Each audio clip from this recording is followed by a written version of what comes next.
আসসালামু আলাইকুম ওয়া রাহমাতুল্লাহি ওয়া বারাকাতুহু। আলহামদুলিল্লাহ ওয়াসসালাতু ওয়াসসালামু আলা রাসূলিল্লাহি আম্মা বা'দ। প্রিয় দর্শক, মাহে রমজানের এই বরকতময় সময়ে আপনারা যারা দেখছেন আমাদেরকে, আপনাদের সবাইকে জানাচ্ছি অনেক অনেক মোবারকবাদ। আপনারা দেখছেন ফ্রেশ ড্রিঙ্কিং ওয়াটার নিবেদিত রমজানের আলো যুগান্তর কর্তৃক আয়োজিত। আল্লাহ তাআলা এই আয়োজনকে কবুল করুন, আমিন। আমরা আজকের পর্বে একটি গুরুত্বপূর্ণ বিষয় নিয়ে কথা শুনব ইনশাআল্লাহ তাআলা। আমি বলেছিলাম গতকাল যারা দেখেছেন যে আজকের পর্বটি হবে আমরা কিভাবে বুঝব যে রমাদানের রোজাগুলো বা সিয়ামগুলো আমাদের কবুল হয়েছে, এটা বোঝার কোনো উপায় আছে কি না। আমরা অনেক সময় বলে থাকি যে আমি যে এত ভালো কাজ করি বা আমি যে কিছু আমল করি, আমার কি বোঝার কোনো উপায় আছে যে আমার এই আমলগুলো কবুল হচ্ছে? সেগুলো বোঝার ক্ষেত্রে অনেক পর্যালোচনা আছে, কিন্তু আমি বলবো আপনি বুঝতে পারবেন যে রমজানের রোজাগুলো আপনার কবুল হচ্ছে কিনা, এটা বোঝার একটা প্যারামিটার আছে। সেই প্যারামিটারটা হলো, যদি রমজানের আগের আব্দুর রহমান যা ছিলেন, রমজানের মধ্যে যদি আপনি তা থেকে পরিবর্তিত হতে পারেন আপনার জীবনাচারে, আপনার সর্বক্ষেত্রে, আপনার ইবাদতে, আপনার আচরণে, উচ্চারণে, তাহলে বোঝা যাবে যে রমজানের রোজা আপনার কবুল হচ্ছে। যেমন মনে করুন, আমরা অনেককেই দেখি রমজানের আগে হয়তো আমাদের অবস্থাটা এমন হয় যে নামাজের ব্যাপারে আমাদের একটা গড়িমসি ভাব থাকে, কিন্তু আপনি খেয়াল করেছেন যে রমজানে মাশাআল্লাহ তাবারাকাল্লাহ আপনি একেবারে 5 ওয়াক্ত নামাজ জামাতের সাথে তাকবীরে উলার সাথে আপনি আদায় করছেন। তার মানে হলো আপনার ভেতরে একটা পরিবর্তন আসছে। আপনি যদি খেয়াল করে থাকেন যে রমজানের আগে আপনি মানুষের গীবত শুনতেন, গীবত বলতেন, মানুষের কথা সমালোচনা ইত্যাদি করতে আপনার ভালো লাগতো, কিন্তু রমজানের রোজাগুলোর কারণে আপনার অবস্থাটা এমন হয়েছে যে এখন মানুষের ব্যাপারে সমালোচনা তো দূরের কথা, কারো সমালোচনা শুনতেও আপনার ভালো লাগে না। আপনার ভেতর থেকে একটা বিরূপ প্রতিক্রিয়া তৈরি হয় যে না, তুমি মানুষের বিরুদ্ধে কথা শুনতে পারো না বা তাদের গীবত শেখায়ত শুনতে পারো না। এটা যদি আপনার মনে হয় তাহলে আপনি বুঝে নিতে পারেন আলহামদুলিল্লাহ আপনি ভালো পথে এগোচ্ছেন। যদি আপনার জীবনাচারে দেখা যায় এমনটা যে আপনার আগে সময়ের ব্যাপারে আপনি মূল্যহীন ছিলেন, আপনি সময়কে মূল্য বা সময়কে একটা মর্যাদা দেয়া এগুলো আপনার ভেতরে ছিল না, কিন্তু রমজান আসার সাথে সাথে আপনি পুরো টাইমটাকে একটা প্রোডাক্টিভ টাইম বানিয়েছেন। আপনার সময়টাকে আপনি কাজে লাগাচ্ছেন, আপনি তিলাওয়াতের মাধ্যমে, জিকির আজকারের মাধ্যমে, আপনি তওবার মাধ্যমে, ইস্তিগফারের মাধ্যমে আপনি সময় কাটাচ্ছেন। যদি এমন হয় তাহলে বুঝে নিতে পারেন আলহামদুলিল্লাহ আপনি ভালো পথে এগুচ্ছেন এবং আপনার সিয়াম আল্লাহর দরবারে উঠছে এবং কবুল হচ্ছে। এই কথাগুলো এই জন্য বলা যে আমরা অনেক সময় মনে করি যে না খেয়ে থাকলাম সারাদিন আর বাকি যা করার করলাম। আমাদের ইয়াং জেনারেশনকে দেখা যায় যে এখনও রোজা অবস্থাতেই তিনি হয়তো তার মোবাইলটা চালু করে এমন সব বিষয় ভার্চুয়াল জগতে দেখছেন যেটা শরিয়া অ্যালাউ করে না, কিন্তু তিনি তার নিজেকে ফেরাতে পারছেন না। তার মানে হলো যে তিনি এখনও রোজার মৌলিকত্ব অনুধাবন করতে পারেননি, পাশাপাশি এই রোজা তার কতটা কবুল হচ্ছে এটা প্রশ্নবিদ্ধ ব্যাপার হয়ে দাঁড়িয়েছে। তো এই কারণে আমি বলবো যে আমি আমার নিজেকে বলছি এবং আপনাদেরকে বলবো যে আমরা একটু জানার একটু বোঝার চেষ্টা করি যে রমজান আসলে আমার কাছে কি চায়। রমজান আমার কাছে চায় যে আমি মিথ্যে বলবো না, আমি মানুষকে ঠকাবো না, আমি ঝগড়াঝাটি করব না, আমি ভালো মানুষ হয়ে চলবার চেষ্টা করব, আমি কোরআনে কারিমের তিলাওয়াত করব, আমি কোরআন বুঝবো, আমি ঠিক মতন সালাদগুলো সময় মতন আদায় করার চেষ্টা করব, আমি মানুষকে সাহারির সময়, ইফতারির সময় ইনভাইট করব, আমি আমার খাবার থেকে তাদেরকে খাবারগুলো শেয়ার করব, আমি দুঃখী মানুষের পাশে দাঁড়াবো, তাদের জন্য আমার মন কাঁদবে। আমি যখন কোনো কিছু কিনবো কেবল একাকী চিন্তা করেই কিনবো না, আমি হাঁটা চলায় কথাবার্তায়, আমার চলনে বলনে, সর্বক্ষেত্রে আমি সভ্যতা ভব্যতা বজায় রাখার চেষ্টা করব। আমার ভেতরে একটা পাপবোধ তৈরি হবে এবং সেই কারণে অনুশোচনায় আমি ভুগব এবং আল্লাহর কাছে ক্ষমা প্রার্থনা করব। এই সবগুলো বিষয় যদি আমরা সামনে নিয়ে আসি এবং আমার জীবনে যদি এগুলোকে আমি প্র্যাকটিস করতে পারি, তাহলে বুঝতে হবে আলহামদুলিল্লাহ আমার রোজা কবুল হচ্ছে। সাহাবাই কেরাম আজমাইনদের জীবনী, আসলাফদের জীবনীতে আমরা দেখতে পাই যে ওনারা যখনই কোনো ইবাদত বন্দিগির সময়ে তারা সময়টা আসতো, তখন তারা তাদের সময়টাকে এমনভাবে অতিবাহিত করতেন যে তার জীবনটা অন্যরকম হয়ে যেত এবং তারা পুরো সময়টাকে উপলব্ধি করতেন, ইবাদতে মশগুল থাকতেন এবং ওই ইবাদতের বাইরের সময়টাতেও তারা তার ওই জীবনের উপর প্র্যাকটিস করতেন, যাতে বোঝা যেত যে উনি যেই ইবাদতটা করেছেন সেই ইবাদতের মর্ম কথা অনুধাবন করেছেন এবং তার জীবনটাকে তিনি সুন্দর করেছেন, পরিচালিত করেছেন। আমরা মনে করেন যে রমজানে রোজা রেখেছি, আমরা যখন রমজানে রোজা রাখি পানাহার ইত্যাদি থেকে আমরা বিরত থাকি, অথচ আমরা ক্ষুধার্ত থাকি, অথচ আমরা পিপাসার্ত থাকি। তারপরেও কেন? আল্লাহ তাআলা দেখছেন।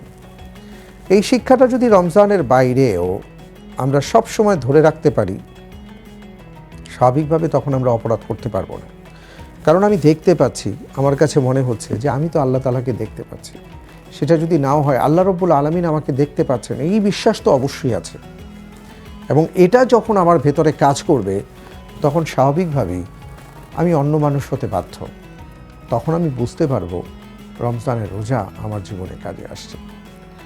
সুপ্রিয় দর্শক, আমরা অনেক সময় নিজেকে প্রশ্ন করি যে আদৌ কি আমার সিয়াম আল্লাহর দরবারে উঠছে? আদৌ কি আমার ইবাদতগুলো রব্বুল আলামিনের দরবারে উঠছে বা কবুল হচ্ছে?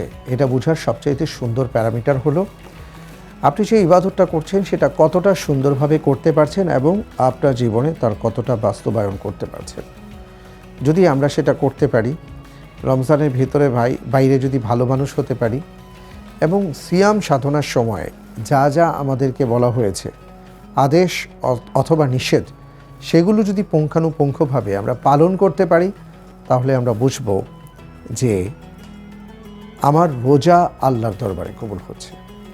প্রিয় দর্শক, এই কারণে আসুন আমরা একটু বোঝার চেষ্টা করি এই সিয়াম আমাদের কাছে কি চায়।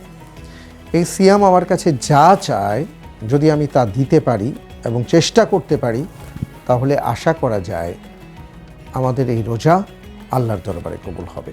রব্বুল আলামিন আমাদের সবাইকে তার জন্য কবুল করুন এবং যে সকল ইবাদত বন্দিগি আমরা করছি, সেই ইবাদত বন্দিগির গভীরে যেন আমরা প্রবেশ করতে পারি এবং সেইভাবে যেন জীবন যাপন করতে পারি, সেই তৌফিক তিনি আমাদেরকে দান করুন। আল্লাহুম্মা আমিন।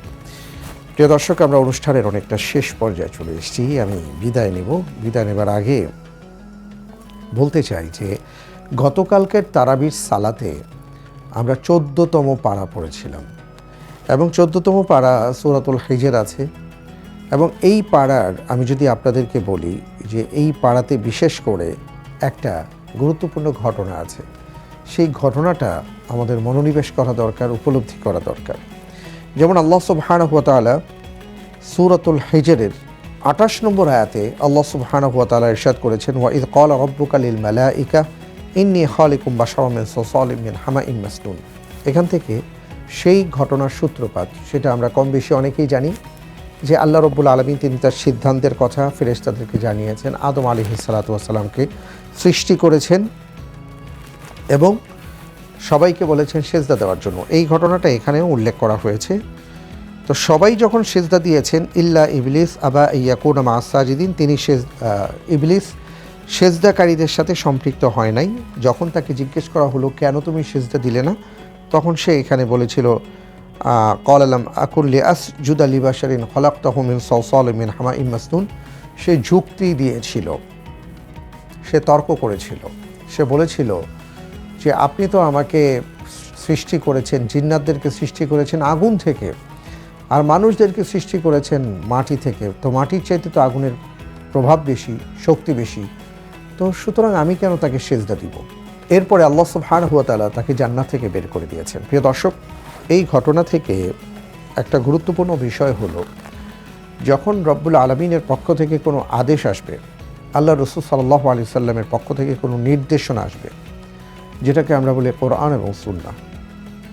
কোরআন এবং সুন্নাহ থেকে যখন নির্দেশনা আসে, তখন সেখানে তবে, কিন্তু, হতে পারে ইত্যাদি বিবেচনা, যুক্তি, তর্ক এগুলো চলবে না। আল্লাহ তাআলার পক্ষ থেকে যা আসছে সেটা আমাদেরকে মেনে নিতে হবে। রাসূল সাল্লাল্লাহু আলাইহি সাল্লাম যা বলেছেন সেটা আমাদেরকে নির্দ্বিধায় মেনে নিতে হবে। যদি সেই ক্ষেত্রে আমরা ফেল করি, তাহলে আমাদের অবস্থা খারাপ হবে, যেমনটা শয়তানের হয়েছে।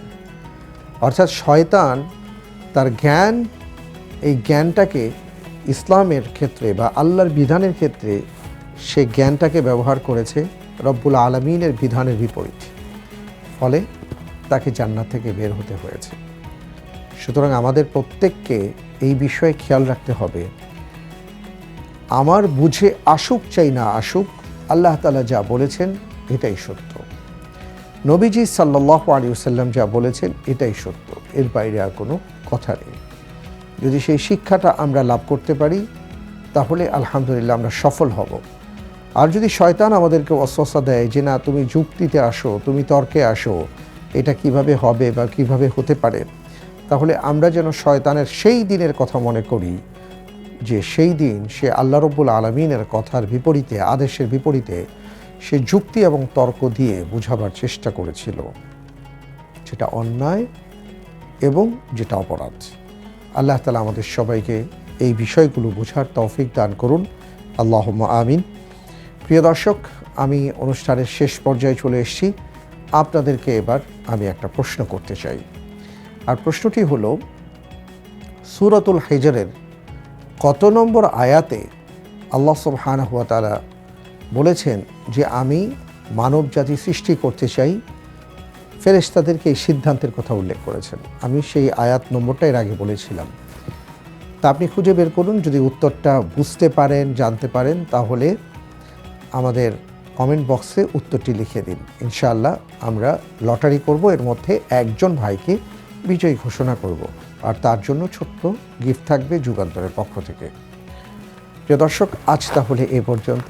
আবার ইনশাআল্লাহ তাআলা আগামীকাল ঠিক একই সময়ে আপনাদের সাথে আমার দেখা হবে, এবং আগামীকালকে আমি যে ব্যাপারটি নিয়ে কথা বলবো সেটি হলো, কোন আমলের মাধ্যমে আল্লাহ সুবহানাহু ওয়া তাআলার সাক্ষাৎ লাভ করা যায়। সুবহানাল্লাহ।